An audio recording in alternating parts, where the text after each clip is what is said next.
Hey, ça va? Salut Georges, can you hear me? Yep, I can hear very well. Ok, Freddy, tu es là? Euh, il y a Freddy apparemment qui devait nous rejoindre là, mais je ne l'entends pas. Ah, je Toi, tu savais pas. l'entends? Non, non, je vois, c'est dark, quoi, c'est tout sombre. Ok. Bon, il y a quelqu'un qui nous dit bonsoir. Donc, je sais pas si tu es connecté également sur Facebook, mais je veux voir si dans notre groupe, le live est parti. Parce que je sais que c'est sur la chaîne YouTube, mais euh, je ne sais pas trop pour le groupe. S'il y a quelqu'un qui peut nous signaler, hein, if you can hear us on the Facebook group, please let us know. Bonsoir, bonsoir. On va donner 2 autres minutes pour voir si Freddy ou quelqu'un d'autre nous rejoint là. Je crois que Freddy est là, hein, c'est juste Il est très... là déjà. Ok, Ouais, j'ai l'impression qu'il est là, mais il est dans le noir. ouais, c'est ça, en fait, je vois du Ok, mouvement, là. voilà. Bon, la difficulté qu'on a ici, c'est que je vois Facebook user, mais je ne peux pas savoir exactement qui c'est. Et j'aime appeler les gens par leur nom. Euh, Voilà, il y a quelqu'un qui dit qu'il arrive à nous suivre sur Facebook. That's perfect. OK, great, great, great, great. Ça, c'est très bien. C'est-à-dire qu'on est good. All right. On va donner encore 2 minutes à d'autres personnes pour nous rejoindre et après, on va démarrer. Comment a été ta semaine? So good to see you. Moi ou Freddy? Bon, je sais que moi, tu sais, Toi? tu peux me voir. Oui, Euh, Elle était pas mal. pas mal. Je suis à Chicago cette semaine, où il fait très froid. Tu es allé à Chicago pour tes real estate properties? Oui, oui, j'ai ce bâtiment qui ne finit pas là, que je suis en train de rénover. Mhm. Donc, bon, là, je finis un étage et la semaine prochaine, on va entamer un autre. Donc, OK. ça va mieux se passer parce que déjà, Oui. celui que je viens de terminer là, ça m'a pris extrêmement longtemps. Hmm. Le contracteur, C'est, hein? c'est, c'est ton premier building? Oui, ça, c'était le tout premier, oui. Oui. Bon, OK. le In contracteur, 2000 what? When was that? 2015. 2015. 2015. Yeah, Yeah. Bon, that's ça fait un good. That's moment, very quoi. good. Ah ouais. Okay.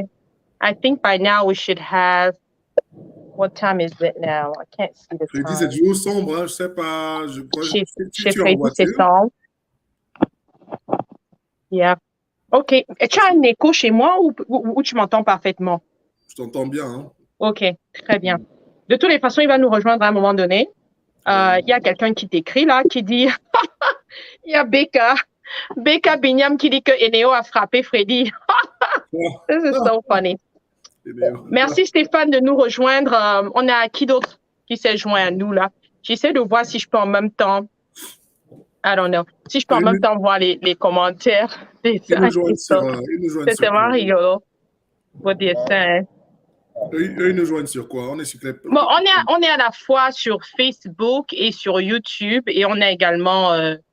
Bon, Ok. là, Freddy nous rejoint sur StreamYard, donc je ne sais pas trop.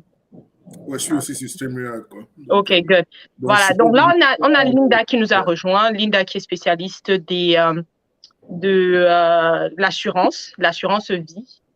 Donc, tu as dit que tu préfères que ce live soit en anglais, so I guess we'll do English. Yeah, that works. All righty. Okay, so everyone, we're going to get started here. I want to thank you for joining us. There are many of you that requested this live, and it's finally here. Thank you so much for your constant support. As you may already know, I am Coach Lisa Prudy, and I'm an entrepreneur. I'm the owner of Bridge Lingual. It's a translation agency. We are based in Washington, D.C., and we serve individuals, corporations, international organizations like the World Bank, and also government agencies. Other than being an entrepreneur, I am also a financial coach. I started an academy a few years ago to teach people how to invest in the stock market. And also, I am a passionate real estate investor and somebody who actually motivated me to get serious with real estate is George, who's currently my partner in this initiative. And I'm glad that everything that we've learned so far, we've decided to now bring it to the community, not because we know more than everyone, but simply because we believe that whatever we know has helped us so far, we can at least share that. We can also learn from each other, and we can learn from you all as well. So I'm glad to be here, and I want to give George the opportunity to introduce himself. I'm actually based in Maryland, specifically Black Rock Estates in Hagerstown, which I love so much. So, George, over to you. Thank you for being here. All right, yeah, I'm glad to be here, and thanks for putting this event together. Mhm. We talked about it not too long ago, but you took care of the entire logistics, so I can only be grateful that you took the lead and put things together for us. Yeah. As Lisa mentioned, we talked about this. Well, we actually talked about real estate quite a few years ago, Hmm. and it's just recently that we decided, you know what, why not do something for the community rather than we individually talking about it on our individual Right. platforms. Actually, come together, join forces, and make sure that we can share with the community whatever we know about. I guess everything we know about Right. investing in real estate. I, for myself, I am George. A lot of people know me by George the Mentor on Facebook. I am an engineer by training with degrees in engineering and also in business. I don't know that I would consider myself an entrepreneur, but I sure do get involved in business. So I guess that's what entrepreneurs do. Mm. I mean, I don't describe myself as that formal business entrepreneur person. I mean, everybody knows me. I consider myself a hustler, somebody who learns, applies it, and try to share with others. So that's really what I'm about. Just sharing information because I believe that that's really a way for us to help people take the shortcut, right? To avoid the Right. mistakes that we made. And one thing that I value most is mentoring, something that I didn't have for many years when I first moved to the US almost 20 years ago. So I make sure that whenever I find something of value, I do share with my community so we can all take advantage of the American opportunity. We are in the US. I'm Right. sure there may be some people, listening to us from someplace else, but um, for now, this is what we intend to do, and that's what we are about. That's amazing. And I want to give a shout out to your spouse, George, because I'm sure she's been of an amazing support all this while. Because the first time you talked to me about real estate, you were saying, "My wife and I, we're buying a multi-family property in Chicago," and I was like, "Yes, this is what I like to hear." Because in our community, a lot of people think that such initiatives should be done, individually, especially men. They think that, okay, I'm the head of the household. Je vais aller acheter les terrains, les maisons et tout ça. You don't need to know about it. Just sit there and, whatever happens, happens. But I don't need to share that with you. And just because you started that venture with your wife, I just want to give her a shout out because I'm sure she's been of a tremendous support to you. Can you say a word about that, about how important Oh it is yeah. to have a supportive partner? Oh, that's amazing. I couldn't even describe. I know it's going to sound very cliche, but I mean, there's not a single thing. There's no single venture that I take on without she Mm. giving me her opinion, what she thinks about it. I mean, she's that person that I bounce all my ideas off of. So I make sure that I'm making sound decisions, and Right. just the fact that we are married, we are a couple, we are partners, we have children, and I just couldn't imagine doing Wow. much without she being involved in it. Right. So I mean, the relationship is just. I mean, I guess it's part of what we are, right? Right. Sometimes I have people like couples, having issues, and they asking me, okay, how, like, maybe like a lady friend reaching out to me asking Right. me how do I deal with my guy, doing silly things. The only advice that I always give everybody is that find something the both of you can work on, something Mm. that you can be passionate about. Right.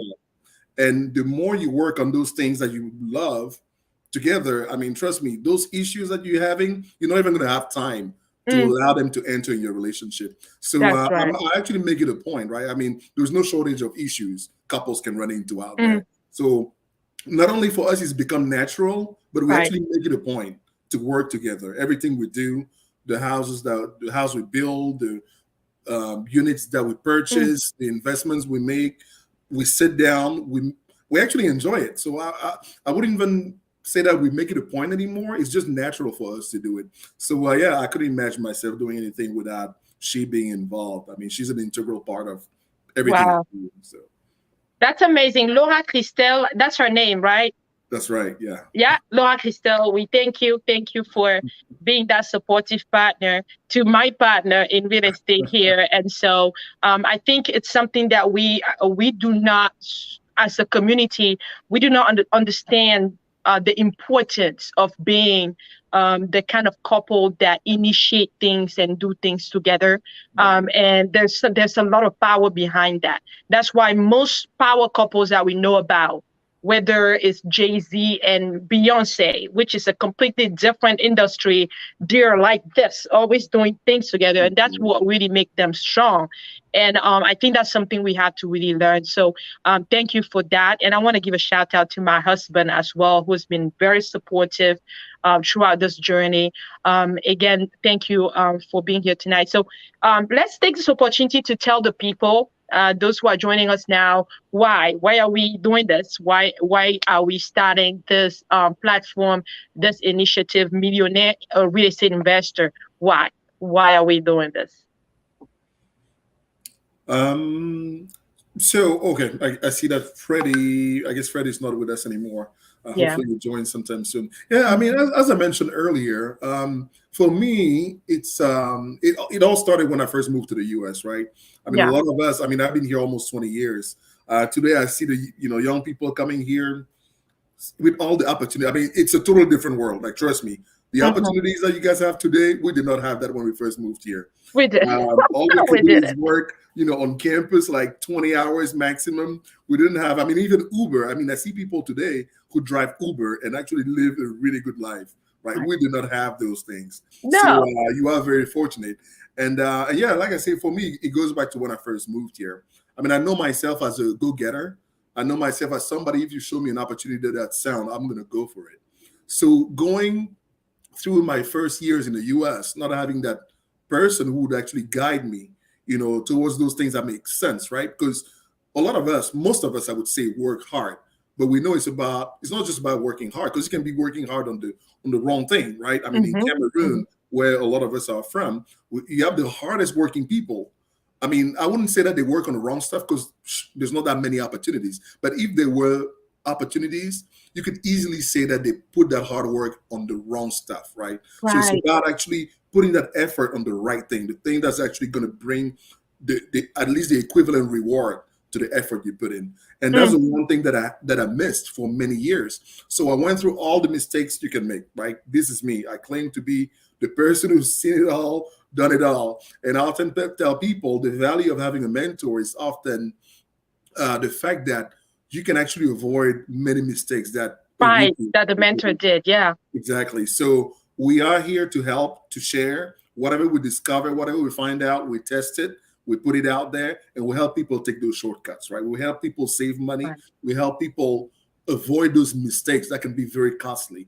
I mean, I can tell you plenty now about how to hire a contractor, because it's been a year I've been renovating this thing. You're going through that right now. Ran away with $40,000 of my dollars, and I went through one after the other. So we make mistakes, we learn from it, and we teach others how to avoid it. So that's what absolutely. Yes. I love that. I love what you just said about, the power of getting a mentor. And this is what this initiative is all about. It's us being willing to be mentors to each other. And when I say us, I'm not talking about me, Lisa, or you, George. Is we as a community, all the people that already have a step in there, that have already started this journey, being able to share that with others. It looks like Eneo est revenu chez Freddy. I'm going to add him again. Hold on one sec. Okay. So, Freddy, welcome back. Can you hear us? Yes, very well. Hi, Freddy. Can you hear me? Yes, I can hear you. Can you please introduce yourself to the people? Driving right now. My name is Prudy. That's why it's night, so my camera is not showing my. It's okay. It's nighttime, but Okay. we can hear you. So please introduce yourself. Hi, my name is Freddie, and I live in North Carolina. I'm married with 4 kids, and I'm an entrepreneur, and I just started a real estate venture like last year, and Hmm. That's amazing. I And Freddie, can you specifically tell us what type of real estate you're doing? I'm trying to specialize on Airbnbs only. Okay. So Okay. Short-term rentals. Short-term rentals. yeah, That's short-term amazing. rentals. Yeah. Okay. Great. And so, Freddie, in your opinion, why do you think an initiative like this one, a platform like this one, where we come together as a community to share our knowledge about real estate, investing in general, why do you think something like this is important for us? Because my experience, I had like on our family residence, we went through so many hoops that I like when I spoke with you, and I was like, our community has to know about a lot of things that they don't even have ideas that Mm. exist. Like when you talk to people, and some of them think like if they don't have credit or if they don't have like 2 years of income, they can't buy a house. But Mm-hmm. I'm like the example. I purchased my family residence Freddie, we're losing you. with with. Can you hear me? Yes, we can hear you now. Yeah, and the credit was not even good. So they used the credit of my wife Mm. to finance the deal. So that was some kind of crazy. Like a lot of people will not even imagine something like this can exist. Right. So they use my credit, my wife's credit, and my income to qualify us. And Wow. I'm like, yeah, some So that was a deals like that combination to exist. make it happen, to Yeah, make the deal happen. that's really crazy. And they Right. call that non-QM loan.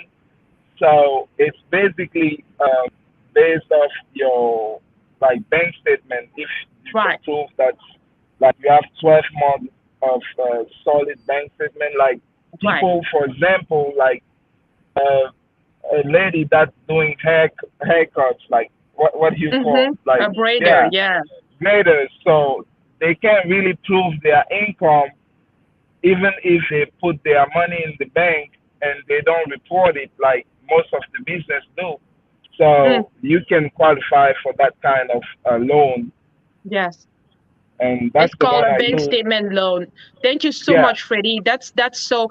I'm glad that you're already throwing out some gems there.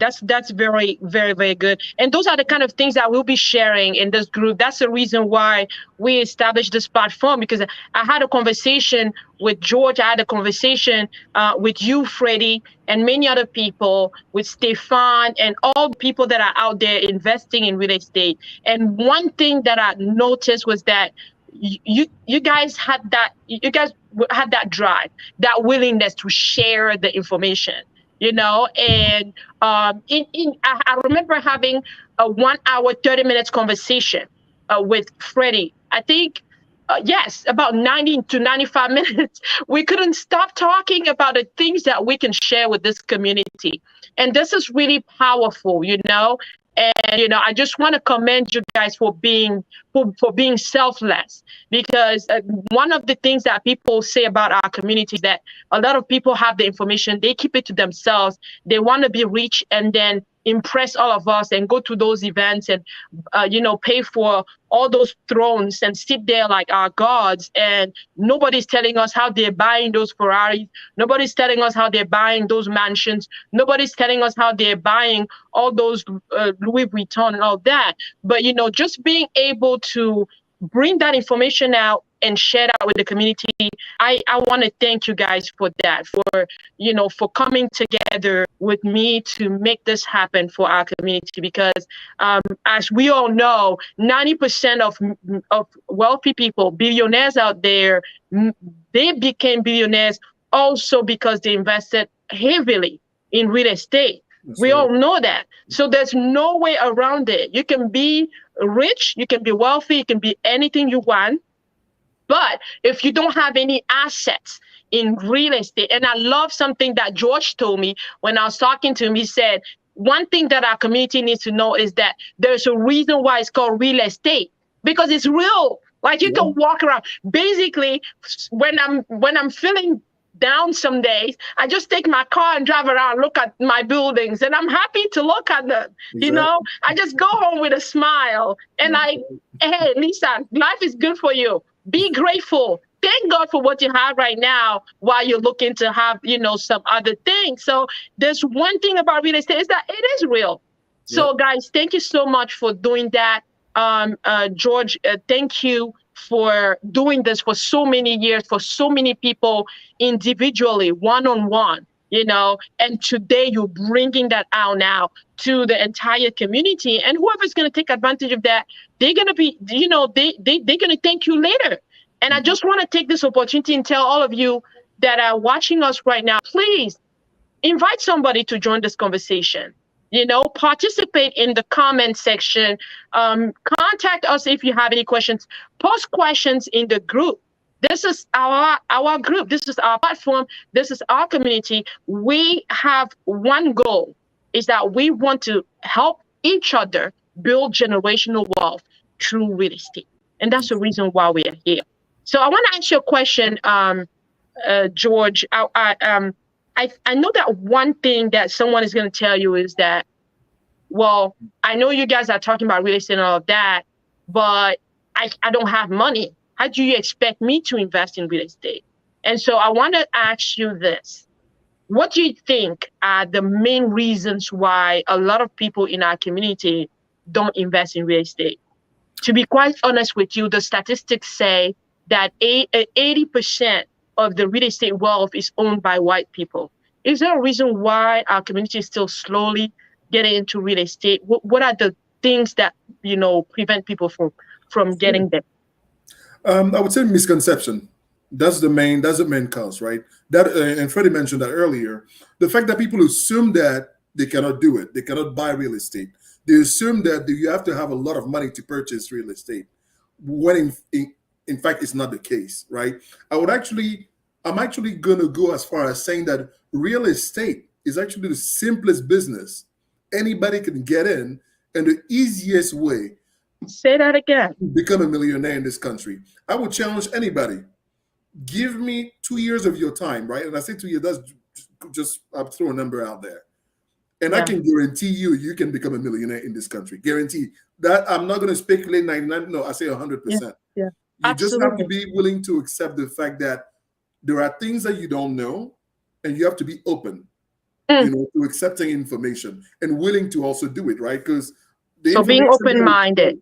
Right. The information that we share here, I'm sure a lot of people I don't know how many people are watching us, but I can guarantee you that everybody who knows me currently watching this will tell you that I've been saying the same thing for at least 6 years that they've all known me, right? That's the only thing I know. People always ask me, hey, how do I invest in this or that? I say, you know what? The only thing I know that is not a speculation is real estate.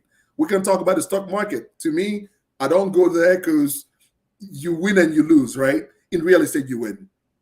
In real estate, you win. There's no win or lose, right? So a lot of misconception. People assume that you have to have a lot of money.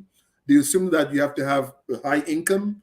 I mean, there is a lot of assumptions that they make that is actually not true, which I believe is what prevents them from getting into real estate. And just so you know, I don't know if people are familiar with these programs, government assistance. Some of them are called, Section 8. You have like a voucher. The government pretty much giving you a voucher so you can pay for your rent.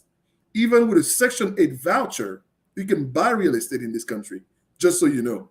I don't know if people knew that, but a voucher, so the government assistance can actually be considered to buy you to it's income. Yeah, it's something you could use. So if somebody who gets assistance from the government, meaning that they have either very low income or no income at all, if they can manage to purchase real estate, how much more those of you who actually have jobs, Right? right? So You're it's driving possible. Uber, you have a job, you have Exactly. a small business somewhere, you're doing MLM, you're doing one of these things to make money.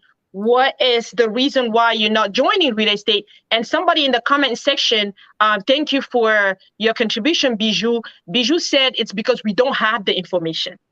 Yeah. This is powerful in itself, right? Her answer is the reason why we're not joining real estate is because we don't have the information. Right. And the other somebody else said, Lise, I think Lise can fact, she said that it's because people want to get rich quick. And that's really, this is something I want to let Freddie touch on this. And I know a lot of people are currently crying because of the money that they've invested in so many places. Because at the end of the day, what you just said, George, is that the safest investment that you may have is real estate. That's why it's real. It's a real estate. So it's not a problem if you want to diversify and put some of your money in exotic investment. I do. I know that you are very safe. You're very conservative in your approach to investment, but I'm very aggressive. I'm very tolerant to risk, right? I am 100% risk tolerant. Like basically, I can invest 30,000 in a company. It has happened before. I invested 30,000 on a company, a Canadian company. That company went bankrupt in the stock market. So I lost that money, the entire amount of money, right? Yeah, and I do have 5% of my investment portfolio is in exotic kind of investment, the kind of investment that can disappear anytime, but that can also give you a very high return. But it's not 100% of my money. So the reason why people, get depressed when they invested money and lost it all is because they don't diversify. And so when she says they want to get rich quick, none of them actually is going out there and trying to invest in real estate heavily. They want to put all their money. And I saw one person saying, all my saving that I had, $50,000, I invested that in this business. And I'm like, are you serious? You cannot have 100% of your investment in one instrument. Somebody has to share that information. And I love the fact that Bijou says people don't have the information. And that's the reason why this platform exists now.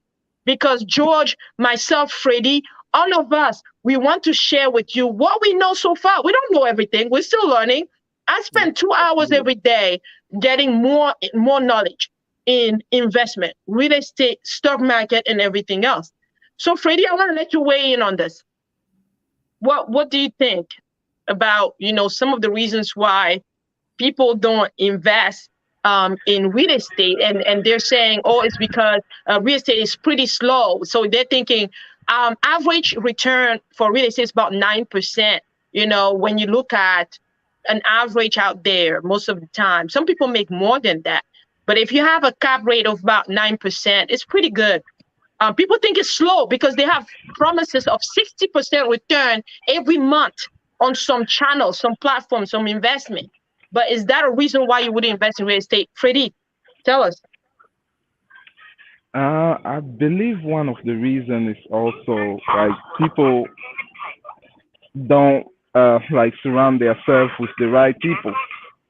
That's one of our problem in the community. We have we surround ourselves with people that never tried anything, and they're gonna come and explain you exactly what does work and what doesn't, and that's one of the bigger problems. So your that network we have. is your net worth, is what you're saying. If you're surrounding yourself with 5 broke people that are broke in their mind, you're definitely going to be the 6th broke person. So that's very important. Yes, Freddie, go on. Yeah, and you see a lot of people want to go and invest in back home, which is not bad, but it's just because they don't know. And the other massive issues that we have in our community, if we don't even believe that we can be rich, people don't even know that they can make $1 million. They think when they're talking about 6 figures, they're like six Ils sont figures is arrivés. a lot of C'est quand money. j'ai un I'm six-figure like, job. man, Je suis software engineer. Je yeah. suis Scrum Master. Je fais I'm 100 000 like, l'année, man. that's nothing. That's not like when we're talking about money, six figures is nothing. Because when you do the six figures and you have to pay the taxes and everything, basically you end up with not like Yeah. I won't say nothing, but like it's not enough to be to consider yourself as a rich fool. So yeah, so we have that's limiting belief is what you're saying, Freddie. And those limiting beliefs is what is killing us. And when you talk about limiting belief, you need you need personal development. You need you need coaching, you need mentoring. But when you're going to talk about that in our community, they're going to be like, oh, les charlatans là, tout le monde se considère coach aujourd'hui. J'ai besoin de développement personnel pour quoi? Moi, je connais déjà toutes ces choses-là. Coach Lee, ça va venir m'apprendre quoi que je ne sais pas déjà. In the meantime, you are struggling to make $45,000 a year. You're going to school to get a PhD, a master's degree, an MBA, a bachelor's degree, so that you can make $75,000 a year. You're going to school 5 years, 7 years of your life, so that you can make, six figure. And you saying, oh no, les gens là vont m'apprendre quoi? George, the mentor. Why does he think he's a mentor? What does he have that I don't have? I'm making all this money. I have 4 jobs. I have 4 IT jobs. I don't need him to tell me anything. That's a problem right there. Is that we think that we cannot be, we limit how much we can get, how much money we can make. In fact, we think that it's even a bad thing to make money. I know people that reach out to me and tell me, Melissa, tu es toujours en train de parler de comment faire pour gagner plus d'argent. I remember somebody attacking me on Facebook, attacking me personally, attacking my family, my husband, my children, everyone, because I was saying in a video that we are too comfortable. We have a comfort zone that we are having a hard time getting out of. Otherwise, we will not become wealthy if we don't get out of that comfort zone. We're thinking that making $75,000 a year when you're a nurse is achieving greatness. We think that making $150,000 a year as a Splunk engineer is that you've achieved greatness. So we don't think highly enough of ourselves. You just think that Elon Musk sits in the evening, he sits on his couch and he's thinking, je vais faire comment pour gagner $100,000 cette année. You guys think he thinks that? The guy's asking himself, after the billion, what comes next? How do I become a trillionaire? How do I buy another planet? So I love the fact that, Freddie, you mentioned limiting beliefs there, and Sandrine Goutanou, who is also a very, very experienced person in real estate, one of the people that really inspired me to get out there and get active in real estate. I had my license 4 years ago, but I wasn't very active in real estate. When I saw how active Sandrine was, it inspired me, and today I'm very active. I'm a licensed realtor, and I help people buy properties out there. So Mama Sandrine, thank you for joining us. She's saying there's a lack of long-term vision in our community. And Linda says, a big problem is that people don't want to share the information. They keep the secret of wealth to themselves. And she also said, good Lord, deliver us from the mindset of limiting belief. And Activa says, with 0% return, real estate is still gold. And that is powerful. Why? Because people are paying your mortgage for you. So even if you have zero cash flow, right? The mortgage company, the lender wants to see that the tenants are paying enough money for you to cover the mortgage. That's what they want to see. Okay, so even zero cash flow is still good, because guess what? And I'll let George chime in on that. There's not just one way of making money in real estate.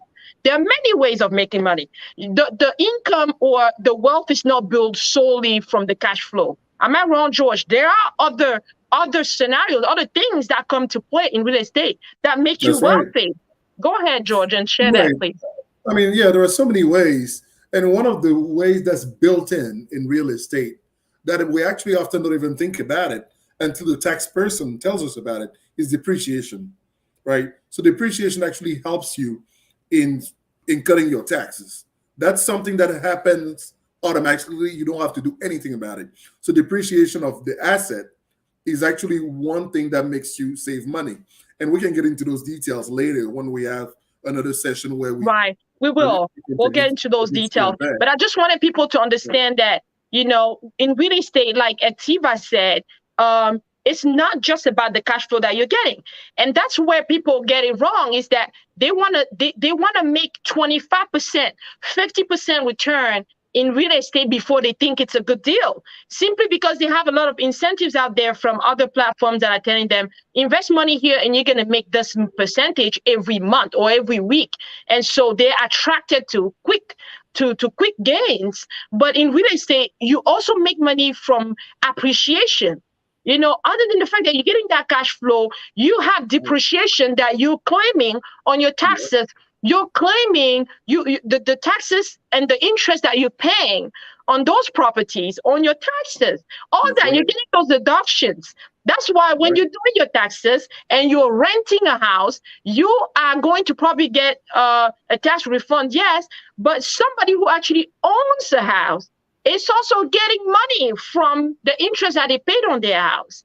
Exactly. They're also getting money from the taxes that they paid on the house. They're also writing off a lot of things on the house, right?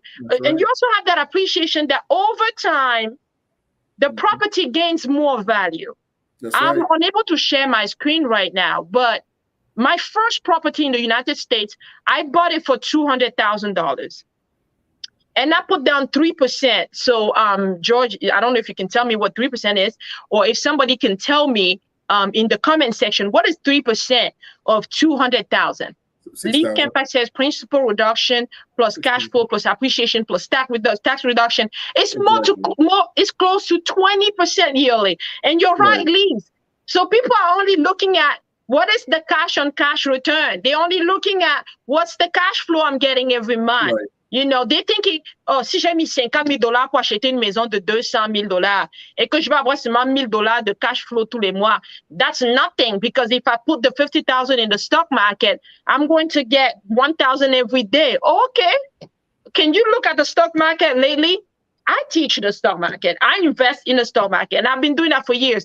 But guess what? My money has now, you know, my portfolio has been shuffled. I used to have 70% stocks or 60% stocks, 30% real estate, and then diversifying the rest of it. But now I am looking at 70% real estate and just a little bit of money in the stock market because of how the stock market is right now. So you cannot think that, okay, cash flow is not good enough for me. $1,000 le mois, c'est quoi? Avec $50,000, je peux avoir ça dans le stock market. No, don't think of it that way. When you look at depreciation, appreciation, everything else, you get close to 20%. And I was talking about my first house in the United States. I bought it for $200,000 and I put 3% down. Somebody tells me it was $6,000. And then I added closing costs, George, about $4,000 in closing costs. And so I spent about $10,000. And I don't know, maybe some extra. Yeah, I spent some extra because the property was probably $210,000 or $215,000, and they told me that I could only qualify for $200,000. So I had to put the extra amount on top of the $200,000. I had to add that to my down payment and my closing costs, right? So I spent basically about $20,000 or so to get that property. But guess what? A few years down the road, I sold that property for $400,000. This is public record. It's not me telling stories. This is me making $200,000 in the span of a few years in the United States. I bought that house 3 years after getting here. Why? Because I was upset. How is it that I'm going to pay rent? I got into an apartment. They said $1,200 the first year. The next year, they were trying to charge us $1,400. The year after that, it kept going up. I said, you know what? That's it for you. I think I've paid your mortgage enough. Now it's time for me to go pay my own mortgage. So after 3 years in the United States, I got that little house for $200,000. And I'm gonna let you guys, I'm gonna let George chime in. But one thing that I know about people is that they're thinking la maison de 200 000 dollars, elle va faire quoi avec ça? In fact, George and Freddie, I posted that house in a group that I'm a member of, Anchor, maybe a year ago, or I don't know how long ago, and somebody insulted that house, like, sérieusement. Que c'est quoi ça? C'est une maison, ça? Hein? C'est quoi? C'est une maison pour les prisonniers. C'est quel genre de maison, ça? Qui peut acheter ce genre de maison? J'ai dit, il y a une personne qui a fait un long texte pour insulter la maison. I was just laughing because she did not know how important that house was for me. It was my first house in the United States, and I was trying to sell it, and I posted it in the group for $300,000, I believe, if I'm not mistaken. And then I turned around a few months later, sold that house for $400,000. Christian is saying, I think it's important to make a precision here. We're talking about the benefits of investment properties. If you purchase a single family house as your first move, the benefits won't be the same. Thank you for mentioning that, Christian. It's important to understand at what point real estate it's an investment, and at what point it's a liability. When is it an asset and when is it a liability? I'm going to let George chime in and explain how you can still buy a single family home and still do take advantage of that with real estate. George, go ahead. Regarding that comment, just to be clear, right now we're just touching the surface, right? So we eventually going to get into the details of single family, multifamily, or all those different formats. So for now, we're not so stuck on a specific format. And even regarding the single family home, sure, you may not see it as the investment as the person who's got, maybe a house that they buy and then they put a renter in and they hope that the rent is actually higher than the mortgage. So they actually make some profit. But as we mentioned earlier, just living in your house, depreciation, those already bring your money in, right? Depreciation saves you in tax. Depreciation, that's your house value going up, which you can actually pull out and invest in something else. That's actually your money, right? That you can pull out, and that's actually tax-free because it's kind of a loan, so they're not going to tax a loan, right? So that's money you can pull out tax-free, and you can invest in something else. So just existing in a house already makes you money. Yeah. Right. So now, if you want to behave like an investor, Christian mentioned earlier, you can start getting into multi-unit properties, right? Meaning that you have a property that has more than one house, if I can put it that way, right? So multiple apartments. You can live in duplex or triplex or fourplex or whatever. That's right. So you live in one and you have renters in the other ones. And those renters, as Lisa mentioned earlier, they are paying rent. Rent is really mortgage, right? As we say, in America or in this world in general, you're always going to pay a mortgage. The question is, whose mortgage are you paying? Because the rent you pay is actually somebody else's mortgage. So the question is, do you want to pay my mortgage or do you want to pay your own mortgage? I like when people pay my mortgage, right? I mentioned earlier the house that I got in 2015. It's a multi-unit property, and I bought it, and I haven't paid rent. No money has come out of my pocket ever since I bought that house, because the people who've been living in that house have been not only paying the mortgage for the house, they've been helping me not pay rent anymore because I live in it for free. And on top of that, there is profit coming out of it because their rent is actually higher than the mortgage. So that money on top of the mortgage actually goes straight into my pocket. It makes sense, right? So there are different ways to invest in real estate. And yes, Christian, you are correct. A single family home is not exactly the same as that big investment as some people would see. But as I mentioned, just existing in it already saves you money and can make you money in the long term as the house appreciates in value. Right. Absolutely. That's powerful. And I thank you, Christian, for mentioning that. It's really important that people understand. And I guess Christian wants to actually call our attention, everyone here listening, is that if you have not yet bought a house, and that's what I tell everyone, is that if you haven't bought a house yet, you're lucky. You're in luck. Because if I knew what I know now, then I wouldn't have bought a single family house. So he's correct, right? I just didn't have that information. I just needed a house. I just didn't want to continue paying mortgage to anybody. I wanted to pay mortgage, but for my own house and not for someone else's house. And I was ready to move out. It doesn't matter where I'm going. But if I were to start over, I would have bought a duplex or triplex or fourplex or whatever, right? So, but if you've already bought your first house, it's still a good investment in this market because you're going to win when it comes to appreciation. Most of you right now, if you check the value of your property, those who own the property, you're going to see that you have your house went up in value, average 14% in the United States right now. In fact, in Salt Lake City, it's about 15%. And here in Maryland, it's 14%. In many places, people are going up to even 16%. That's how in Florida, it's Miami specifically, it's going through the roof. So if you have a property right now, you may look at, if you bought it 5 years ago, your property may have doubled in value by now in this current market. So regardless of how you get into real estate, I'm going to use a word. People know that I don't curse, but there's a lady who says, it's an American lady, Aisha Seldon. She says, just go own some shit. Own something. I don't care if it's a single family house, if it's a duplex, whatever it is, go own something. Why? Because number one, unless you're never going to pay mortgage to someone, rent to someone else again. Number two, you're going to claim that on your taxes. That's Number three, you can actually you can transfer that to your children. You can will that to your children.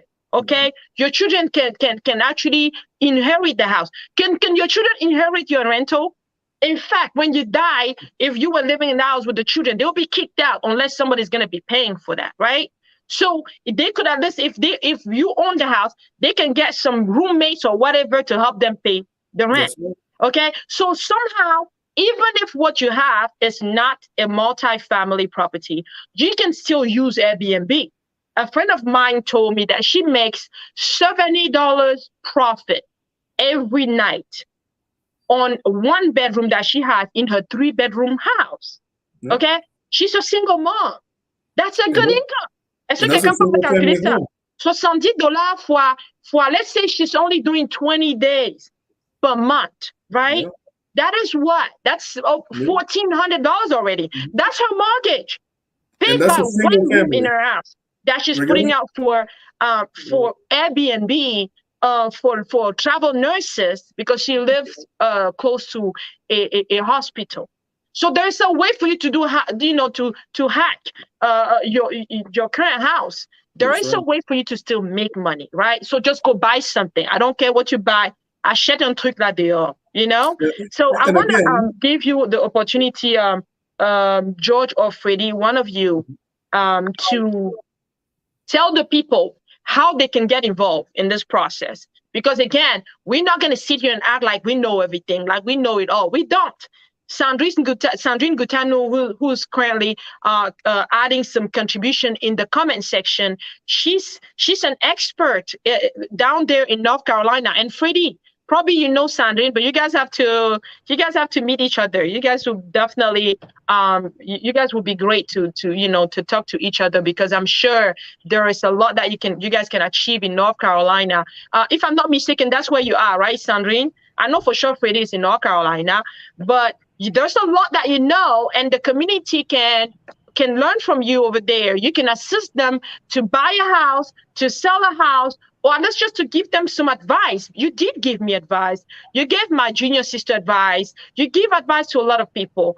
So I want to ask you, Freddie, George, Charlotte, North Carolina. Yeah, thank you, Sandrine. So how can we all get involved in this process, right? Because Freddie, you and I, we're not the expert per se, or we're not the subject matter expert when it comes to real estate. We're just sharing what we know so far, what mistakes we've learned from so far, and we're saving time to others. And that's what mentoring is that you learn from what your mentor has done or the experience he's had, right? Mm-hmm. So how can others get involved, whether they know something or not? How can they get involved in this process, this initiative that we started? Right. I just want to say that you said something very important, like few minutes ago about just go ahead and buy something. That's a very like if somebody that's very important because a lot of people like when they're listening to like people buying houses and they're just thinking like, oh, it's gonna be at least $200,000. There are some mobile home, there are some manufacturing home that are like you just have to be on that Facebook marketplace and search, and you're gonna find some houses for $50,000, and you can Right. finance those through your credit union, Mm. which is going to give you like very good interest rate. And there are there are some houses that are for sale for $30,000 Yeah, that you can we do have buy, that. We have that in and Baltimore and many then areas. That's right. and you spend all your weekends do whatever you can do checking on YouTube because you don't always have to hire a contractor. Mm. And that's what people don't really know. Like here in the United States, you can find like some dirt cheap houses that you Mm-hmm. can renovate and rent Right. out or live Or in. flip. So Yeah, if you want. yeah, Mm-hmm. or flip. And that's so I just invite everybody to go on YouTube and check the Bigger Pockets. That's where I learned a lot of things, and I had a lot of inspiration about Mm-hmm. the real What is estate. bigger Because pocket? What is bigger pocket? you said, what is Bigger Pockets? Yeah. Oh, the podcast. I, to be honest, I know those are there's a group of people. They are talking about real estate. Like what I like with Bigger Pocket is the examples, like the people they bring in to interview. Those people give you their story, and that will like give a lot of people the inspiration that they need to start. Right. Because sometimes you think that you need like $20,000 to buy a house, which is not true. So you're gonna see some people that have been very creative to find financing. You see some people that do owner financing, Mm. and so I don't know if I answer your question. I know Bigger Pocket is Yeah. deeper than just the YouTube podcast because Right. they have their Right. website, and Yeah. I They have I sign up. memberships and all that. Yeah. Yeah, I sign up with their membership because I found out a lot of interesting content, Mm. and for me, it's just a way to say thank you for what they're doing because it's Right. very Right. yeah. I just It's, wanted to make sure that people know what it is you're talking about, right? Because you mentioned Right. that real quick. So I just wanted to make sure that people actually know Right. that. And Okay, and so is that George, platform? and you know, he mentioned Bigger Pockets. Mhm. You know, just to be honest with you guys, a lot of people like to see people that they can relate to, right? So when you watch Bigger Pockets, I'm not being racist here, but it's a lot of white people coming together to do things together. Okay. It's a lot. It's a lot of good information out there. If you want to be motivated and you're thinking, if you go watch that, you're going to say, oh, ce sont les blancs, ils sont capables de faire tout ce qu'ils veulent. But go on the same YouTube and also type earn your leisure. And you're going to see a lot of black people that are doing amazing things in real Yes. estate. A lot of them. And and other than that, just even type real estate how to start real estate investment for beginners. You're gonna see a little girl. She's about maybe 22 or 23. I forgot her name, but she's out there flipping houses, and she will go and do the painting herself. You know, Freddie just said something. On veut faire les show gars pour être centré, être chaud, partir aux événements là-bas dehors et s'asseoir sur les trônes. Mais personne ne veut se lever, partir apprendre à peindre, partir apprendre comment mettre un appliance, apprendre comment faire le flooring. How do you put a carpet? How do you change this? How do you renew your renovate your deck? How do you do all those things? Nobody wants to go and try to learn how to do that. But there are lots of resources out there for you to learn that. And Freddie just said you can find houses for 30,000. There are.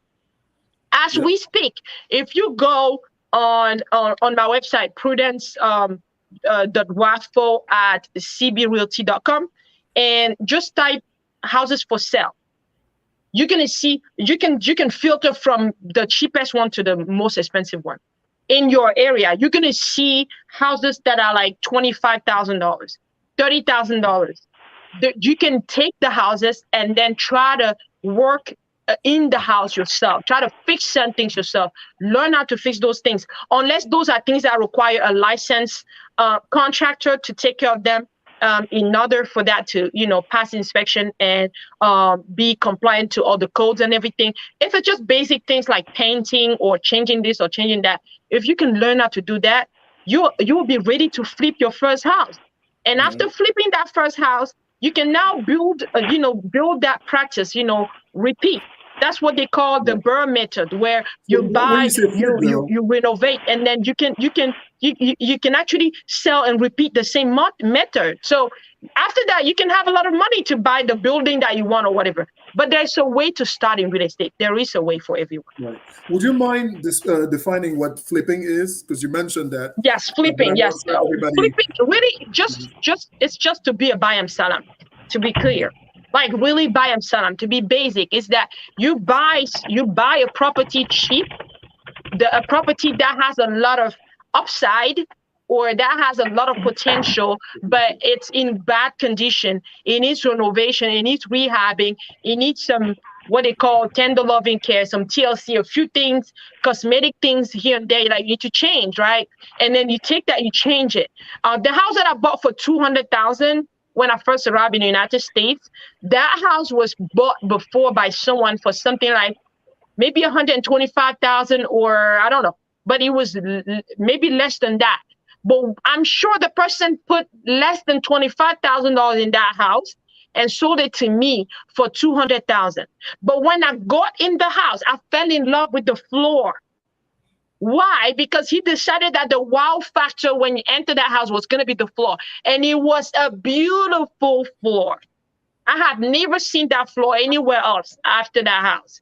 Beautiful. He chose very good quality wood, even if everything else wasn't perfect, but he chose good quality wood. He chose granite countertop. He chose stainless steel appliances. So when you get inside the house, you're like, wow, you just want to lay on the floor. And my mom was like, this kind of house, tu peux mettre au tarot par terre et manger. It was just so beautiful to see that floor, right? So again, you can get a house in a terrible condition. And there are lots of people out there that have those houses. They don't know what to do with them.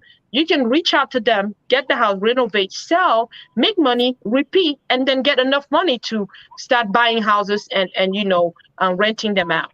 So that's That's what right. flipping is. It's buy and sell. And we're getting more details about those different techniques Yes, in we future will. sessions. Yeah, How to make money off of a building, right? That it be a right, right. multi-family, that it be a single family. There are Hmm. different ways anybody can really make money off of different, off of properties. Absolutely. Uh, yeah. So, George and Freddie, we have reached our time box here. It's 9 p.m. Eastern time. We were gonna have this conversation for 1 hour. We started 5 minutes late. I want to give the opportunity to people to ask questions for the next 5 minutes, but I also want to give you the opportunity, Freddie, and George, to give a final word tonight for those who are joining us right now, why this community that we are building is important. We're talking about bigger pockets. We're talking about earn your leisure. It started with two people. Each one Right. of those two started with two people, three people that decided to get together, learn together, share together, and grow together. So That's it. I don't know if there's such a thing for the African community. But if there's no such thing for the African community, we want millionaire real estate investors community to be that community for us, That's for right. African immigrants here in the United States, so that we can also build wealth. Bigger pockets, they're doing great things for them. We're learning too. Most of their target, it's all those white people out there. We have Earn Your Leisure. A lot of African American are there taking all that good information and putting it into use to make millions. Now, it's That's right. our duty as African immigrants to find a Yeah, way to convey the same message to our people in a language that they would understand. So that's right. what can you say to those who are joining us now, and how can they make this community grow? How can they share this information with others? How can they get involved themselves so that we can all learn from each other? Right. I would say this is a must, right? Because that's where real wealth is, especially when we talk about generational wealth, meaning wealth that you can actually pass down to your family, to your children, or to anybody in your family. And as Lisa mentioned earlier, the one thing that you'll notice about people that make it in America, which is a majority the white population, something that they all have in common is that generational wealth. You're going to hear about, I'm sure you've had those friends that you graduated with, right? And they all tell you, oh, I'm getting my first house. Where does the down payment come from? That comes from mommy and daddy. And where do Mm, mommy and daddy get it from? Probably from some equity that they have in the house that they themselves probably got from their parents. So this is something that they've understood. They understand that this is how things work. So to them, it's second nature to just do those things, right? That the parents are going to help the children to get the house. Or in our case, maybe we come here, we are first generation, right? So we actually have to set the foundation for our children mm, to have that same kind of mindset, right? We mhm, have to learn because at the end of the day, we are the first generation here. So we have to use tools. We have to use people like Lisa, like Freddie, like myself. You guys know I'm always available to talk about this stuff. So to establish that base so that you can create that momentum within your mhm, family. That generational wealth starts with you and it mm, carries on with your family. mm, One thing I'm going to say is for the people that are going to be paying attention and that are going to be open to learning, I would challenge any of you that after a few sessions, if you don't find that it makes sense, I mean, I would challenge any Cameroonian who hears what we have to say that after they hear it, if they don't get into real estate, there's something wrong with them. Because trust yeah. me, this is the easiest business you can get into. It's a business that doesn't require you to think. You don't have to think. You don't have to brainstorm. You don't have to solve. Like literally, it's as simple as what you do in your everyday's life. This is Mm, the easiest way to acquire wealth, to get to actually get rich, right? mm, You actually can become a millionaire just owning real estate, having the cash flow, money coming in, money coming out. You make sure that the delta keeps some, mm, keeps some pocket, bring some money in your pocket, right? yeah. So hang with us, Yeah. contribute, ask the right questions. I mean, Mm, ask any question because there's no such thing as the right question. I just happen to, when people reach out to me, I usually ask them, "What have you found out for your on your mm, own first, right? mm, Before mm. we come up with questions." So, but feel free to ask questions. We're going to be willing All right. to help out. But Talking again, about questions, George, there are some questions for you. okay, yeah, I guess Yeah, maybe. you have there are some questions here before I take Freddie. Um, at least no, I'm gonna start with Sankara. Obi was asking what are some of the ways, and I know that maybe we have to be clear with you guys. This session was just an introductory session for us to have this conversation and tell you why we started this platform, why we are doing this initiative. We just wanted to give you an idea as to why we're starting this, but we have a lot in store for you. And some of the things that we intend to do, one of those things is to have a guest talk. A guest talk it's a session that's going to allow a guest to tell us to educate us about things in his industry. It can be a lender, and we have a lender that already accepted to join us for the next session and talk about all the lending options available for us out there. It can be an inspector. What should you look at when you're inspecting a house and things like that. And still in that vein, we can also have some guests that are just going to come and talk about their experience, their real estate journey, how they started. And people can learn from that and ask them questions. Because if you see how somebody started, and one of my mentees started with 0% down. She bought her house with NACA, and she didn't have to spend any down payment to buy her house. A lot of people don't try to buy a house because they're thinking, I need a lot of money to buy a house. So there are lots of things out there. I want you guys to have that opportunity with us where you can listen to the story, to real estate success stories of people that look like you and us, people that are African immigrant too, and they can tell you their stories about their success in real estate. So those are the things that we're going to do with the guest talk. And we also have the panel talk. We're going to have panel talks. It's also going to, guest talk is once a month. We're going to have a special guest once a month. It can be one of us, one of you, or just an expert, a subject matter expert in a specific industry. That's once a month as well. We can have a panel talk, which is going to be once a month, where we come together like today, many of us, and we discuss one topic. And one of those topics can be, what are the exotic ways of investing in real estate?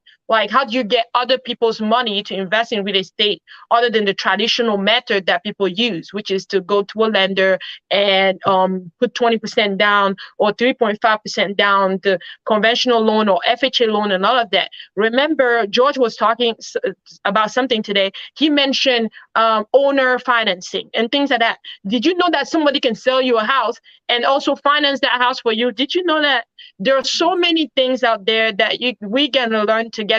Did you know that you can just use your bank statement to go buy a house, even if you're just a braider, even if you only have a car wash, even if whatever, right? You don't have a job, you don't have a W-2, you don't have pay stubs, you can still buy a house. So we're going to discuss all of that as a panel. And that's why I insisted on the fact that we want you guys to participate. We want you guys to be involved because, again, we don't know it all, right? We do not pretend to know it all. We want all of you to get involved. Christian, we want you to join us next time. All of you guys out there, Sandrine, we want you to join us. Come and talk to us. How are you doing those things in North Carolina?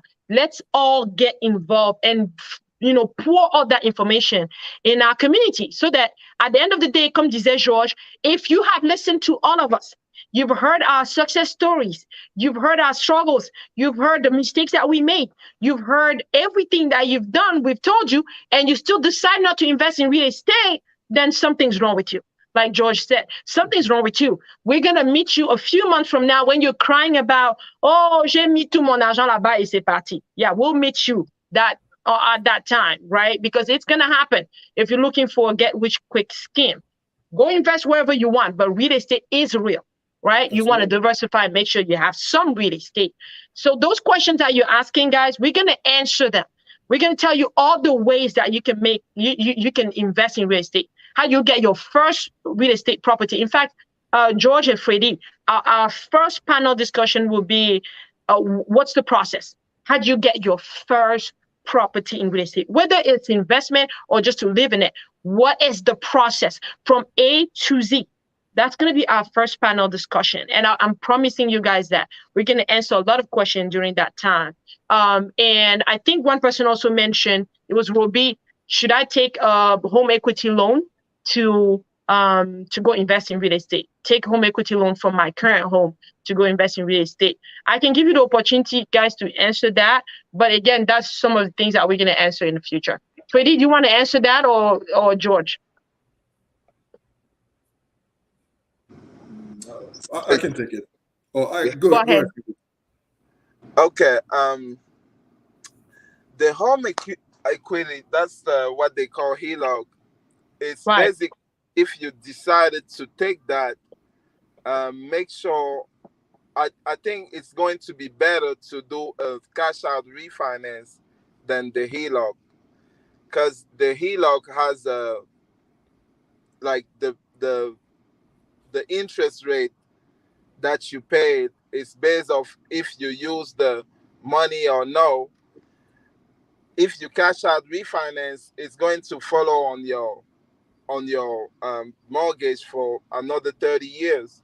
So if you think that you can take the money and put in another property, I think for me, it's going to be better to do cash out refinance. Okay, right. Thank you for that contribution. And, George, you want to add something? I'm pretty much in agreement with that. So basically, I guess to get into like important details about what Freddie said, right? He talks about cash out refinancing, and this for people who, obviously Robbie, if he's asking the question, that means that he's probably already involved in real estate, right? Because those are technical He owns words. the property and it has appreciated. So he talked about home equity line of credit, and Freddie added to that cash out refi.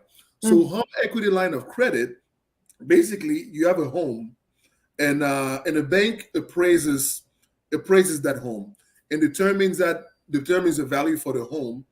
And what the banks offer to do is to give you a loan, which is not quite like a credit card. It's actually quite similar to like a checking account in which they give you money that you can do whatever you want with it. And the collateral is your house, right? So they have evaluated the house, they determined the value, and they figure, you know what?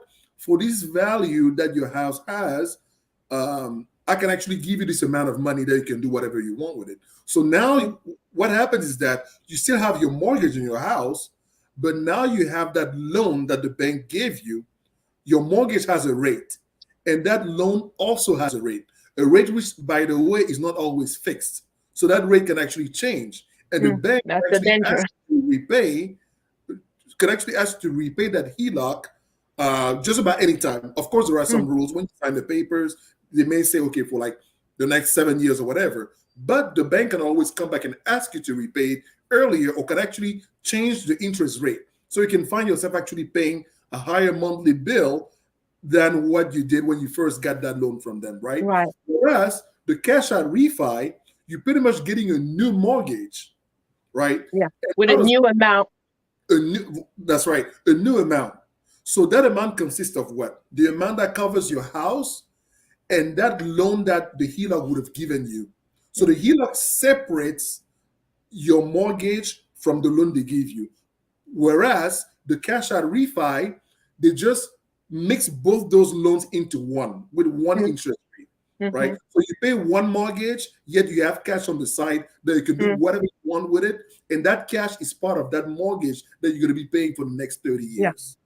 George, we're going to get into the details of that in our next sessions, but really there's a lot to talk about, but there are a few other questions I would like to give them the opportunity to get an answer today.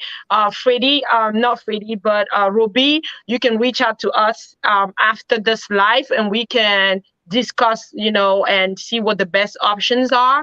To be quite honest with you, it's important to weigh your options and see, like George said, what's going to be your cost of getting that cash out refinance, because sometimes the cost it's actually going to kick you out of it. It's really not going to make sense. And also, if you're getting a HELOC, the thing is that it's also a short period of time, because if you're getting a HELOC, you have to tell yourself that you're going to need to have that money back in that HELOC by a certain number of time, by a certain time. But if you're going to buy a property and you're taking $50,000 out of the HELOC, you buy the property and you're getting $1,000 cash flow every month. That 1,000, you're going to need 50 months to get the 50,000. That's not going to work. So it really, one thing I can tell you, Roby, is if that money you're going to take out of the HELOC is for a short-term thing and you're going to put the money back, go for the HELOC. But if you're going to take this money and it's going to go forever in something somewhere like buying another house, man, go for the cash out refinance. And if that doesn't work, if you feel like it's going to be too costly, it's not going to make sense in numbers, forget it for now. Let it sit for a while. We're going to move on to Linda. Linda asked, what are some of the different ways that someone can get into real estate? We mentioned that at the beginning, and I'm going to quickly repeat it, and we're going to get a whole session just on that. You have all kinds of ways. You remember Freddie said he does Airbnb. So you can decide that, okay, you're going to get your current property and do Airbnb in it. That's already real estate cash flow that you're already getting right there. You can also decide that, okay, you don't even have anything. You don't even have a property at all, but you know people that have properties and they have rooms available, and you can help them. List their house. Be like a property manager or whatever. Try to make some money that way, and then take all that money and then decide to go maybe start flipping houses. We talked about that too. That's bayam salam of this real estate. You buy low, you fix it, you put some equity in it, you refinance for more money, or you sell it and make your profit and go. You can also do some house hacking. George talked about that. You can get like a duplex, a triplex, or a fourplex, whatever. You live in one of the units, and then you rent the other units. All the money that's coming is going to pay the whole mortgage, and you're going to get some cash flow that way as well. And you can decide that you can also go straight out buy commercial properties, commercial real estate, like 5, 6, 7, 8 units out there of buildings that you're buying, and you don't have to buy that by yourself. You can get together with investors. I do that with people. If you have some money you want to invest, call me. Let's see how we can go buy a 10 unit, 19 unit building somewhere in Virginia. We can do that, right? So there are many ways, and we're going to talk about it later on. Alice Kala, I hope this helps Linda and Ruby as well. Alice Kala said, can I afford to buy a house without down payment? I mentioned that earlier on. There are programs everywhere. There's NACA program. There are so many other programs in your area. And the lender is coming. The lender that we invited is going to come for a session. Stay tuned for that. We'll tell you when and at what time. And the lender can answer all that for you. And if you need, go ahead, George. I can throw this in there. We all know this is America. In America, there is always a way, right? There's always a way. No matter what, I mean, unless you have committed the most egregious crime and you're just jail or death is what's going to stop it for you, right? But as long as you're free, tell yourself that no matter what you want, there is always a way. Because there are people sitting out there with money, they don't know what to do with it. So they're always going to want to find a way to put their money to work, right? So they're willing to work with just about anybody. And I always tell people, I mean, literally everybody that I talk to, and they say, oh, I can't afford it, I'm not ready. I say, you know what? Do not disqualify yourself from a race. Let the banker tell you that you cannot. You don't know what you can do, what you cannot do. Stop assuming that you're too poor, that you don't have anything, that you do not qualify. Who are you to say those things about yourself? You don't even know. You don't know what your qualifications are, yet you take yourself out of a race without even running. Let other people disqualify you. That's right. That's right. That's the worst thing you can do, disqualifying yourself from that process. And that's actually something a lot of us are guilty for. It's really killing our own dreams before they're even born. There's something that I love so much from an author, motivational speaker, Wayne Dyer. He said that the biggest dream killer is the 2 words, it's the I can't.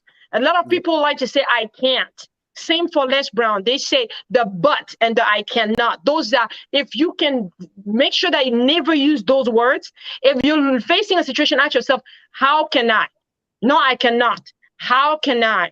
Right? And let somebody tell you that, okay, here are the ways, or there's no way. But don't tell that to yourself beforehand, right? Because there's always a way. There are programs everywhere. Even Judith just mentioned one. Judith is in California. She said you can use USDA loan to buy a house with no down payment.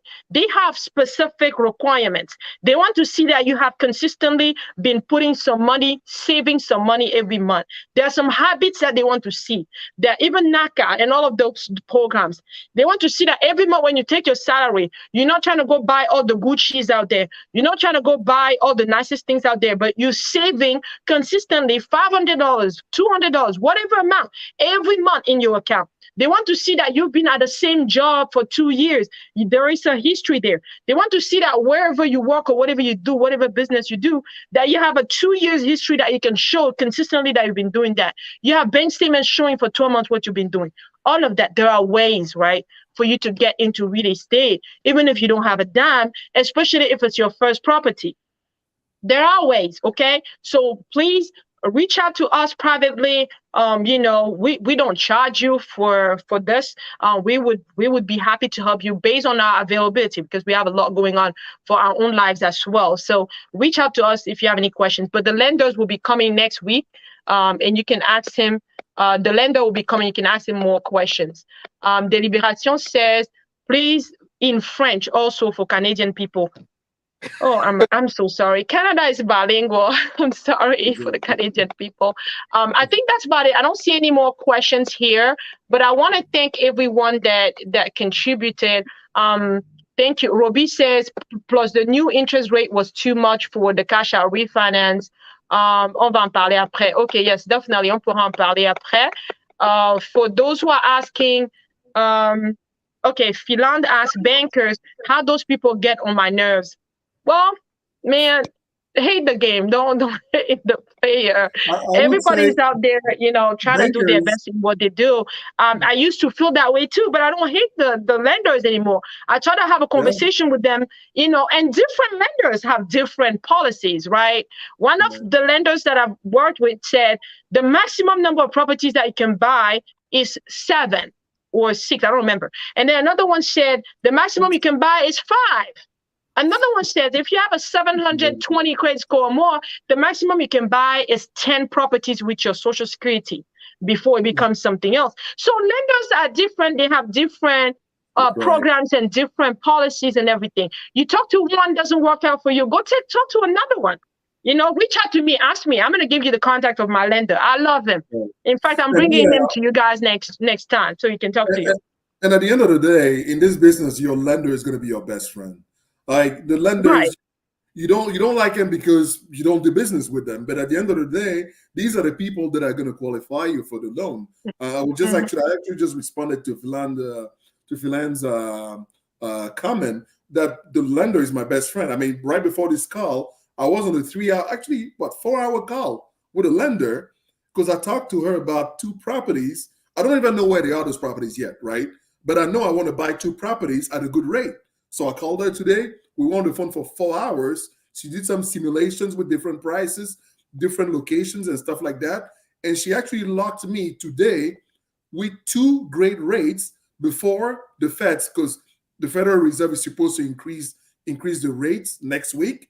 So as of now, I pretty much beat them at their game. So she has locked me right now on two great rates for the next 9 months. So I have 9 months to find houses that I'm going to buy at today's rate, even though next week those rates are supposed to go up, right? So when you George, now that you're saying that, please, you guys that are listening to us, if you keep just one thing from what we're saying today, go out there and talk to a lender. If you're interested in actually getting a property, within this year of 2022, man, talk to a lender right now. And if you don't have one, contact me. I'm going to give you the contact of one. He doesn't pay me when he gets you a loan or whatever. I don't get paid commissions. I know that a lot of people are upset when they see that, okay, je vais aller faire ça, on va lui donner quelque chose. Non, on va rien me donner, maman, ni papa, pardon. If you don't have a lender, come ask me inbox. I'm going to send you the contact of mine. I'll gladly do that. My husband always donc le problème avec toi, la raison pour laquelle les gens ne t'aiment pas, c'est parce que tu mets toutes les informations que tu as là dehors. Tu ne gardes pas les informations. Les gens n'aiment pas ça. Yeah, why am I going to keep this information? I'm going to give you the contact of the lender. If you're happy, I'm happy, right? So if you remember only one thing today, go talk to a lender, take advantage of this low rate right now because it's going back up. It started going back up yesterday or today. So you better lock in your rate and then start looking for that property, okay? You're going to have some time. Ask the lender, how much time do I have to find that property, right? But lock in your rate right now if you can, okay? Yeah, so thank you for mentioning that, George. That's very important. I want us to give the opportunity to one more question. And somebody asked, if you're buying your first property, délibération, if you're buying your first property, what is the best advice? Should you put 20% or less down? Freddy ou bien George? You guys can take that one. Funny enough, as I mentioned earlier, I actually was in a 4-hour conversation with my lender earlier, right before this call, and we went through so many simulations to see how, because there is a $800,000 potential house, and then there is a $400,000 potential house that I want to buy. So I was trying to lock rates for those 2 amounts, right? And we went through several simulations with down payments of 20%, 5%, and 25%. Actually, no, 20% and 5%, right? Oh, Because 20 I and wanted to 5, see okay. what the monthly mortgage would be. And funny enough, right before we were about to hang up the phone, like within 3 hours of talks, then we ended up adding another hour. I mentioned, how about an FHA loan, right? That's 3.5%. Like, what do you think about it? Strange enough, we found out that using the FHA not only lowered my down payment, but also my mortgage. Usually, the more money you put down, the lower your mortgage, right? Your monthly mortgage. But this time around, and that was the strangest thing. So I'm actually going to go back to that simulation and try to understand what happened. So by actually putting a lot less down than the 20% I thought about putting down, I'm actually also going to be paying a lower monthly mortgage, right? So it really depends, to answer the Liberation's question. And I guess, of course, my answer is kind of like, it depends, right? Which is not really the answer. It depends, So yeah. I tell you that it really depends on what the situation is. Traditionally, until an hour ago, I was of the belief that you put 20% down to lower your monthly your monthly payment, right? But I'm actually realizing that even with a much lower down payment, you can actually get a better monthly payment. So you're gonna have to analyze. You're gonna have to get together with a banker. You tell them that we need Run to the run numbers, yeah, and simulations compare. and see what comes out. Again, common knowledge will tell you 20% down, you lower your down payment. But that means more money out of your pocket, right? So if you have the money, go ahead and put a 20% down if you lower your monthly payment. But again, this thing just hit me an hour ago that you can actually also get a lower monthly payment with a much lower down payment. I got to study this, and whenever we get a chance, Yeah, on va en reparler, Georges.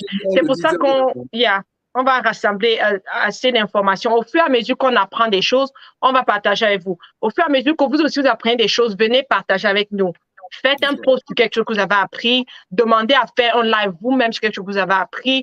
Venez partager avec nous. It's very important. Je sais une chose, c'est que avec 20%, il y a ici aux États-Unis, they have what they call mortgage insurance, George.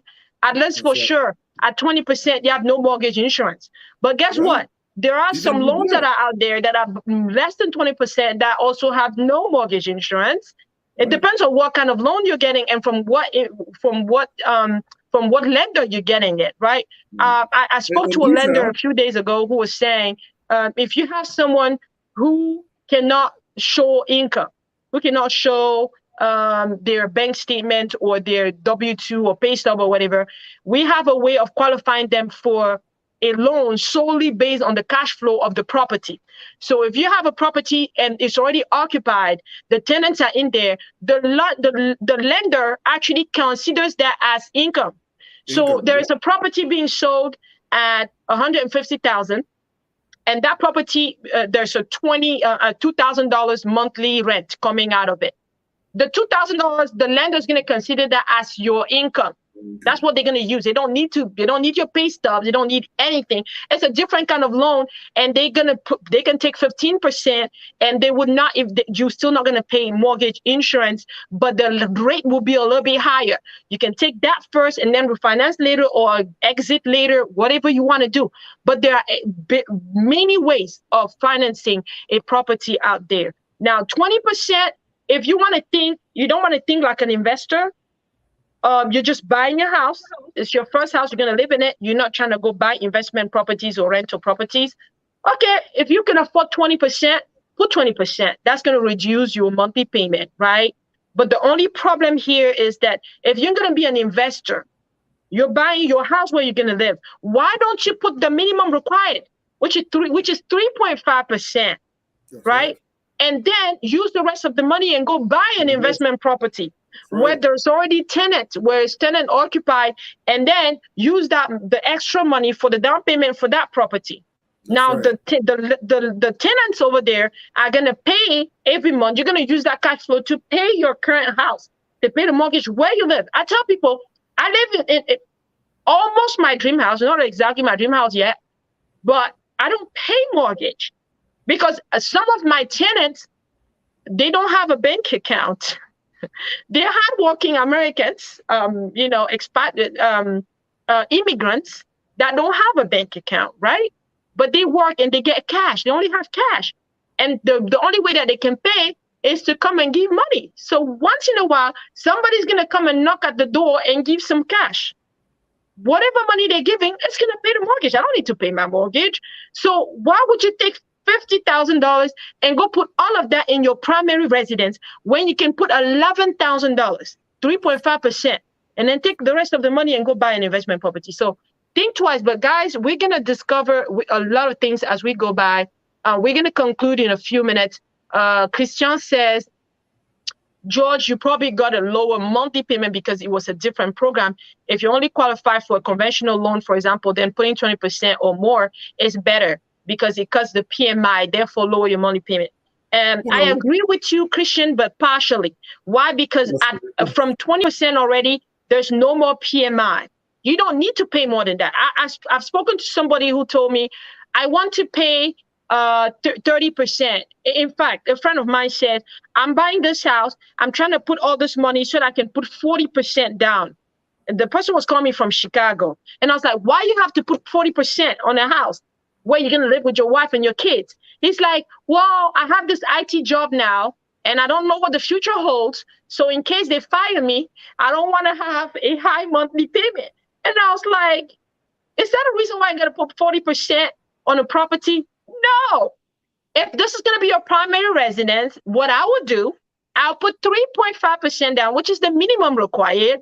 I'll take the rest of that money. I'll get me some investment properties. That way, even if they fire me, the investment properties are going to pay my mortgage. So yeah, we can talk about this, but 20% to me or 25% if the rate is better, right? Is really the max that I will go if that's what the lender requires. But I would not put more than that. A lot of people put too much money in a property. It's not necessary. And let me put it this way, and I would actually beg everybody to try this. Let's take out of your head that there is any conventional anything. Trust me, that doesn't apply anymore. Christian mentioned earlier that, it's probably a different program. What do you call a different program? It's a program. The 20% is a program, right? Why make the 20% the conventional thing when you have all these other options that work just as well, right? We have 5% here, we have 3.5% there, we have 3% there, we have no down payment. All of those are programs. So let's take out of our heads that this is the conventional. There's no such thing. Again, whatever I saw today, PMI is there, the monthly payment is lower, and the down payment is lower. Then I was literally going to put 20% down. So the PMI was out, right? Yet that other one that has PMI is actually still lower.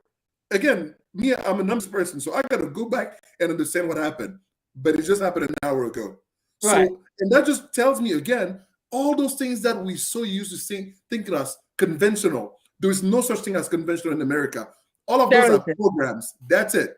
Just choose the right one. Whatever one works for you, that's what. For your specific situation. We all have different circumstances.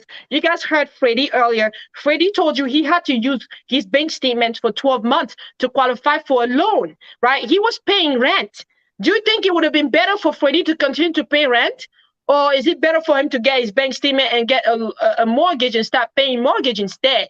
30 years from now, that property is going to be his. So sometimes it doesn't matter what options you have there for financing, as long as it's not going to drown you, as long as you're still going to make money, those numbers are still going to make sense to you in terms of your cash on cash return or your net return on investment or whatever. As long as you can make money, that property can appreciate. In fact, I love the fact that somebody said, I think it was Activa, he said even if that property makes you zero cash flow, but it's gaining appreciation, you still win. Because unless you're not paying rent to somebody. So guys, we're going to continue this conversation. We're very passionate about it. I can talk about real estate for days. Same for George and Freddie. That's why when we get on the phone, we don't stop talking. But we want to tell you guys, please, I appreciate you, Raisa, for inviting more people, for sharing this life with other people. There's a lot to learn. Your situation is specific. You need somebody on your side. You need a good real estate professional on your side. I have a real estate license. Wherever you are in the United States, I can assist you. I have partners If you are in Canada, I have partners. If you're in Dubai, if you are in Europe, I have partners. Even in Africa. In fact, right now in Côte d'Ivoire, there are new builds that are being built around the beach over there. Beautiful development that's happening there that people can take advantage of. I have partners all over the world. So wherever you are, if you want to have this conversation with me, I'm on your side. And I'm not going to charge you a fee for it. I'm going to give you all the assistance. But just so you know, chances are that if you end up buying a property, I might get something from it. Don't be upset because I don't charge you for the time that I spend giving you free advice. But again, you also need a good lender. George told you, you need to have a lender who's your friend, that's somebody you can count on, but always have, multiple options because you will have different lenders for different situations, okay? For example, if you already bought 7 properties with your Social Security, there's a lender that's going to tell you he cannot give you any more mortgage. Why? Because they have a limit on the kind of risk that they can take on just one person, right? And you'll go see another lender, et cetera, et cetera. So you need a good realtor, you need a good lender, you need a good network. Freddy a dit aujourd'hui, and in short, your network is your net worth, because the reason why some people are not investing in real estate, c'est parce que ils ont de faux amis. Ils ont des amis qui louent, qui sont contents de louer depuis 10 ans et qui préfèrent acheter les habits pour chaque événement, acheter les chaussures pour chaque événement et poster sur Facebook, montrer ce qu'ils ont de nouveau, etc. Voilà. Voilà le genre d'amis que tu as. Of course, s'ils ne te parlent pas de real estate, tu vas acheter real estate comment? On avance avec l'influence qu'on a autour de nous. Et Georges vous a dit la raison pour laquelle les Blancs sont nombreux. Quand vous partez dans Big Up, vous allez les voir nombreux là-dedans, c'est parce qu'ils sont nés, leurs parents ont commencé à leur parler de ça. Les jeux que les Blancs achètent pour leurs enfants, c'est le Monopoly. Ils leur parlent de real estate all the time. Quand tu pars te marier, le cadeau qu'on te donne, c'est la clé d'une maison. Mais chez nous, quand tu pars te marier, on dit seulement que, hey, mon pauvre là, on est enfin sauvé, on ne veut plus jamais entendre parler de toi. Va te débrouiller là-bas. So the reason why we created this platform is because we have this slogan. We want to build generational wealth together in our community. If you want to join us in this journey, we're here. Nos bras sont ouverts, on veut vous accueillir. Raissa, you're already doing that by sharing this, by inviting people. On est 100, hein? George, the mentor. On est 100 dans le groupe. Maybe by the time I'm speaking or we're speaking now, peut-être on est déjà à 120. Mais on est 120.